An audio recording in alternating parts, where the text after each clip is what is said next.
Hello students, good morning. Right now I am discussing All India Test Series practice.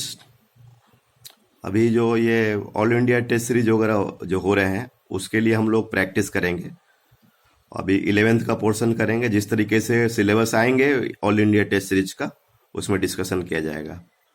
तो present chapter क्या है? Units and measurement. अभी हम लोग MCQ type के क्वेश्चंस डिस्कस करेंगे. जैसे question 1, which of the following sets cannot enter into the list of fundamental quantities in any system of the units? Length, mass, velocity, length, time, velocity, mass, time and velocity, length, time and mass. तो जो इसमें पता करना है कि ये कौन group जो है वो फंडामेंटल में नहीं आएगा. जैसे अपन इसमें लेंथ, टाइम एंड वेलोसिटी, मतलब फंडामेंटल में क्या आना चाहिए? मास, टाइम और लेंथ आना चाहिए. लेकिन लेंथ है, इसमें टाइम है, और वेलोसिटी को हम अगर तोड़ेंगे तो वो भी टूटेगा. किस में? वेलोसिटी किस में टूटेगा? लेंथ और टाइम में टूटेगा. तो इसमें तो मास नहीं आ रहा, मास एब्सेंट हो रहा है. तो इसीलिए क्या होगा, ये जो आपका जो सेकंड नंबर जो है लेंथ, टाइम, वेलोसिटी, ये तीनों को रिप्रेजेंट नहीं कर रहा है. तो यही आपका आंसर हो जाएगा, बिकॉज हमें पूछ रहा है कि विच फंडामेंटल क्वांटिटी, मतलब कौन उसमें आ नहीं सकता है. ओके. सेकेंड क्वेश्चन एक आ रहा है डायमेंशनलेस क्वांटिटी. ऑप्शंस क्या दिया है? Never has unit, always has unit, may have unit, does not exist. ये तो इंफॉर्मेशन बेस्ड है. आप अगर दिमाग में लेंगे, जैसे कि ये एंगल होता है तो एंगल का तो डायमेंशन नहीं होता है. एंगल में क्या होता है? एंगल में अपना एल बाई आर होता है. Theta is equal to l by r. तो डायमेंशनलेस हो गया. लेकिन इसकी यूनिट होती है. यूनिट में क्या आएगा? एंगल का रेडियन, राइट. तो इसलिए इसका जो दिया है सेकंड का आंसर क्या? थर्ड होगा. May have unit. डायमेंशन भले नहीं है लेकिन यूनिट हो सकता है. ये क्वेश्चन नंबर 3 क्या है? A unitless quantity. Never has non zero dimension. Second, always has a non zero dimension. May have a non zero dimension. तो इसमें क्या है कि यूनिटलेस क्वांटिटी. तो यूनिट जब नहीं होगा तो उसका डायमेंशन भी नहीं होगा. No unit, no dimension. जैसे कोई रिफ्रैक्टिव इंडेक्स है, रेशियो है. Refractive index speed of light in the free space and speed of the light in the medium.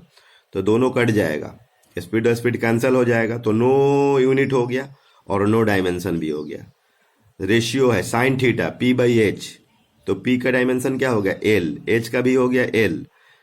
और उसका यूनिट भी नहीं होता है और डायमेंशन भी नहीं होता है. तो ठीक है. तो इसके हिसाब से हमारा क्या है?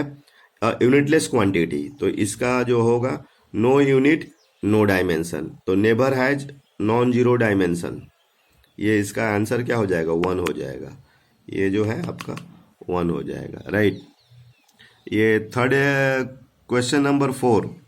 क्वेश्चन नंबर 4 क्या है? विच of the following quantities has dimension different from each other. ये तो आपको डिफरेंट क्वांटिटीज है. जैसे इम्पल्स है, लिनियर मोमेंटम है, दोनों सेम चीज है. Planck's constant and angular momentum, ये भी दोनों का डायमेंशन सेम होता है. Moment of inertia and moment of the force. Actually moment of inertia जो होता है mr² होता है. ये सब रोटेशनल मैकेनिक्स में डिस्कस किया जाएगा. अभी ये आगे के चैप्टर्स में है.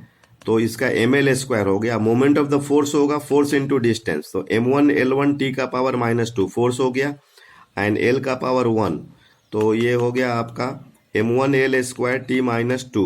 तो ये डिफर कर रहा है, ये ml² आ रहा है. तो इसका अप्रोप्रिएट आंसर जो होगा मतलब third, moment of inertia and moment of the force. ठीक है. ये question number 5. Which of the following set have different dimension.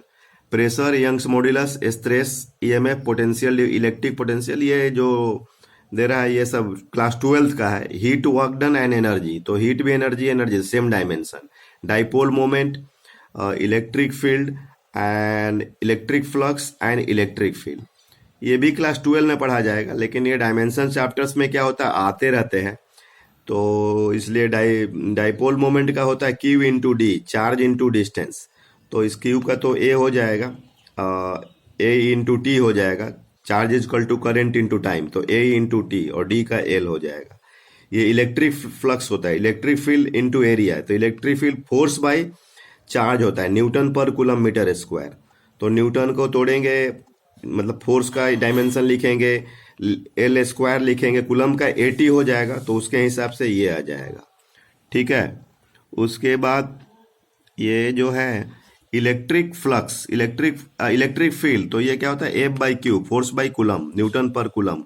तो M1 L1 T-2 और Q का AT, तो ये डायमेंशन, तो ये सब डिफरेंट डायमेंशन है। अभी आप लोग को जो क्लास 11th के स्टूडेंट्स हैं उनको ये टेंशन नहीं लेने की नीड है, ये क्लास 12 का एक्चुअली टॉपिक है। तो इसमें आपको बस ऐसे एक प्रैक्टिस का जो पैटर्न डेवलप करने के लिए ये दिया गया है। क्वेश्चन नंबर 6 में क्या बोल रहा है, the dimensional formula for the latent heat. Latent heat भी आपको ये आगे के चैप्टर्स में पढ़ाया जाएगा। ऐसे आई सपोज डैट कि आप 9-10 में पढ़े होगे। ये होता है हीट पर यूनिट मास। तो हीट क्या है, एनर्जी है। ठीक है। तो M0L2 ये सब दिए हुए हैं, तो हीट बाई मास हो गया, तो एनर्जी बाई मास, तो एनर्जी क्या हो गया, M1L2T-2, तो MM कैंसल हो गया, तो L2T-2।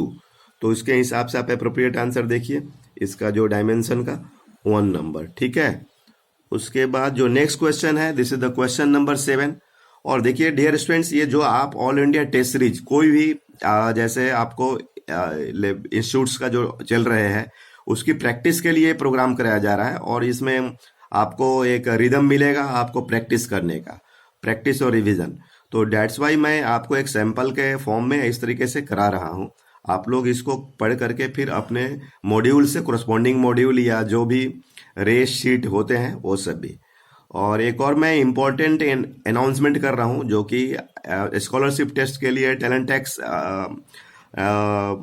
ये एंथे वगैरह जो होते हैं उनका भी ये प्रॉब्लम सेट्स जिस तरह से ऑल इंडिया टेस्ट सीरीज का मैं डिस्कस कर रहा हूँ उसी मैनर में वो भी सब अच्छे अच्छे क्वेश्चंस का सेट में डिस्कस करूंगा। ठीक है। 7th क्या है, the Young modulus of a material of the wire is 12.6 into 10⁻11 dyne per centimetre square. तो उसका वैल्यू एम के सिस्टम। तो देखो डियर स्टूडेंट्स, आप डरो मत कि ये क्या है यंग मॉडुलस, आपको उससे मतलब नहीं है, ये यूनिट का चीज है। डाइन पर सेंटीमीटर स्क्वायर है, तो इसको अपन को एम के एस में जाएगा तो क्या होगा, न्यूटन पर मीटर स्क्वायर।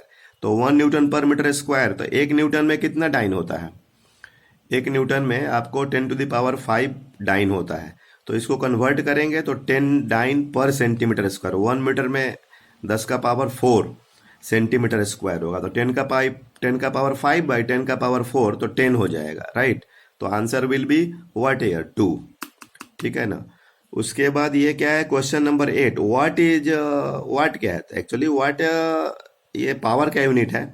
तो पावर में वाट इज इक्वल टू क्या होता है, जूल बाई सेकेंड। जूल को तोड़ेंगे तो newton metre by second, newton को तोड़ेंगे तो kg metre per second square, और नीचे में सेकेंड है तो ऊपर जाएगा तो सेकेंड क्यूब हो जाएगा, तो नीचे आएगा तो सेकेंड क्यूब। ध्यान दीजिए आप, न्यूटन का मतलब KG metre per second square, तो उसके हिसाब से ये ऑप्शन नंबर 2। ठीक है। वाट पूछा गया, वाट का उसको रिजॉल्व करना है यूनिट को। क्वेश्चन नंबर 9 क्या है, kilowatt hour is the unit of. Sometimes हम लोग वाट से कंफ्यूज होते हैं, but this is the kilowatt hour, मतलब पावर इनटू टाइम। तो this is the unit of the power, no, this is the energy by time, no, this is the work done, actually this is the work done. What is the work done here, because kilowatt hour, power into time here, isn't it? Yes, so this is option number 3. Question number 10, Planck's constant has the same dimension like angular momentum, linear momentum, force and the energy. Actually Planck constant is what here, h is equal to what here, energy by the frequency, and m1 L² T-2, t का power -1। Frequency की dimension क्या होगा आपको, ये जो F(T-1), तो mL² T-1 ऊपर जाए तो T-1, एंड एंगुलर मोमेंटम का फॉर्मूला होता है MBR। आपको ये सब आगे के क्लास का चीज है, इसलिए आप बस ये फॉर्मूला थोड़ा दिमाग में रखिए, कभी कभी पूछता है। M1 क्या हो जाएगा, L1 T-1 L1, तो mL² T-1, तो we are getting the same unit here. तो it means Planck's constant and the angular momentum the same dimension, have the same dimension, isn't it? So in the same manner, okay, thank you.